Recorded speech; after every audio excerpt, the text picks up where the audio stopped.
రాజమండ్రిలో ఎండలు మండిపోతున్నాయి. బాణుడి ప్రతాపానికి జనం అల్లాడుతున్నారు. ఐఎండీ హెచ్చరిక జారీ చేస్తున్న రాజమండ్రిలో ప్రజలు ఇష్టానుసారం రోడ్లపైనే తిరుగుతున్నారు. దీనివల్ల అనారోగ్య సమస్యలు తలెత్తే అవకాశం ఉంటుందని వైద్యులు చెబుతున్నారు. దీనిపై మరింత సమాచారం మా ప్రతినిధి గణేష్ అందిస్తారు. తూర్పుగోదావరి జిల్లాలో ఎండలు తారెత్తిస్తూ ఉన్నాయి. ఇదే క్రమంలో మనం చూస్తున్నాం కదా, ఎంత పెద్ద ఎత్తున ఎండలు కాస్తున్నప్పటికీ కూడా జిల్లాలో ఉన్నటువంటి ప్రజలు ముఖ్యంగా ఎండల పట్ల చాలా మంది జాగ్రత్తలు పాటిస్తున్నా, కొంతమంది నిర్లక్ష్యంగానే వ్యవహరిస్తున్నారు. మనం చూస్తున్నాం డిజాస్టర్ మేనేజ్మెంట్ ఎప్పటికప్పుడు ఆంధ్రప్రదేశ్లో ఉన్నటువంటి ప్రజలను అలర్ట్ చేస్తుంది, హెచ్చరిస్తుంది, ఎండల పట్ల జాగ్రత్తలు పాటించండి అని చెప్తుంది. చాలా మంది వృద్ధులు ఈ ఎండల తీవ్రతకు చనిపోతున్నటువంటి సందర్భం కనిపిస్తుంది. ప్రస్తుతం రాజమండ్రి ప్రాంతంలో ఉన్నటువంటి దేవీ చౌక్ ప్రధాన కూడలిలో మనం ఉండడం జరిగింది.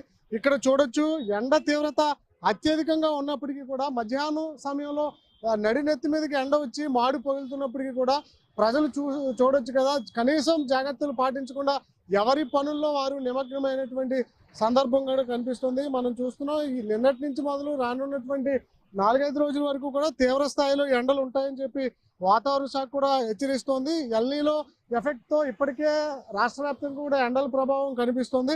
ఇప్పటికే రాష్ట్రంలో ఉన్నటువంటి 28 జిల్లాల్లోనూ 23 జిల్లాల పరిధిలో మొత్తం 233 మండలాల్లో 41 డిగ్రీలకు పైగానే ఉష్ణోగ్రతలు నమోదవుతున్నాయి.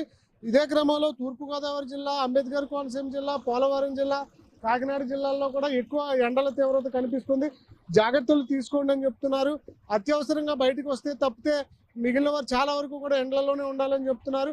కొంతమంది మాత్రమే మనం చూస్తున్నాం కదా, క్యాప్లు ధరించి జాగ్రత్తలు తీసుకుంటున్నా, కొంతమందికి అసలు క్యాప్ కూడా లేదు, కనీస భద్రత కూడా పాటించినటువంటి నిర్లక్ష్యపు మనుషులు మనకు కనిపిస్తున్నటువంటి సందర్భం కనిపిస్తుంది. అదేవిధంగా ఎక్కడైతే మనం చూస్తున్నాం కదా, చలివేంద్రాల్లో కొంతమంది అంటే దాహార్తిని తీసుకుంటున్నారు. ఖచ్చితంగా ఎండ ఇంత స్థాయిలో ఉన్నప్పుడు లిక్విడ్స్ అనేవి దగ్గరగా ఉండాలని చెప్పి ఆరోగ్య శాఖ చెప్తూ ఉంది. మంచినీరుతో పాటుగానే డ్రింక్స్ కావచ్చు, కొబ్బరి నీళ్ళు కావచ్చు, ఇలాంటివి కూడా దగ్గర పెట్టుకోవాలని చెప్తున్నారు. మనం చూస్తున్నాం కదా, చాలా మంది దాతలు ఇలాంటి ఎండ తీవ్రత దృష్ట్యా పలు చోట్ల చలివేంద్రాలు పెట్టడం జరిగింది.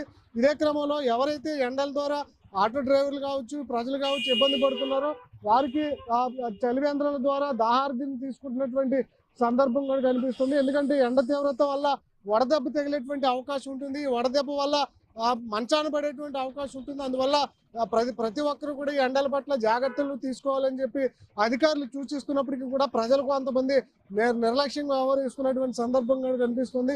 ఎండలో ఒక్కసారి డిహైడ్రేషన్ గురైతే హార్ట్ స్ట్రోక్లు వచ్చేటువంటి అవకాశం ఉన్నట్లుగా వైద్యుల ద్వారా తెలుస్తుంది. అందువల్ల ఈ రానున్నటువంటి 3-4 రోజుల పాటు కూడా తీవ్రమైనటువంటి ఎండల నేపథ్యంలో తూర్పుగోదావరి జిల్లా, రాజమండ్రి నగర ప్రజలు జాగ్రత్తలు పాటించాలి. అత్యవసర పరిస్థితుల్లో బయటకు వెళ్తే తప్పనిసరిగా క్యాప్, గొడుగు, నీడనిచ్చేటువంటి వస్తువులు తమ దగ్గర పెట్టుకోవాలని సూచిస్తున్నారు. మజ్జిగ, మంచినీళ్లు, అదేవిధంగా కొబ్బరి నీళ్ళు వంటివి దగ్గర పెట్టుకోవాలని సూచిస్తున్నారు. మొత్తంగా అయితే తూర్పుగోదావరి జిల్లాలో ఎండలు నిన్నటి నుంచి టారెత్తిస్తున్నాయి. మరో 2 రోజుల పాటు ఇదే విధంగా ఉండేటువంటి అవకాశం ఉన్నటువంటి నేపథ్యంలో రాజమండ్రి, తూర్పుగోదావరి జిల్లా, పోలవరం, అంబేద్కర్ కోనసీమ జిల్లా ఇలాంటి జిల్లాలో ఉన్నటువంటి ప్రజలైతే జాగ్రత్తలు తీసుకోవాల్సినటువంటి సిచ్యువేషన్ అయితే కనిపిస్తుంది. కెమెరామెన్ బాలుతో గణేష్, ఐ న్యూస్, రాజమండ్రి దేవి చౌక్ నుంచి.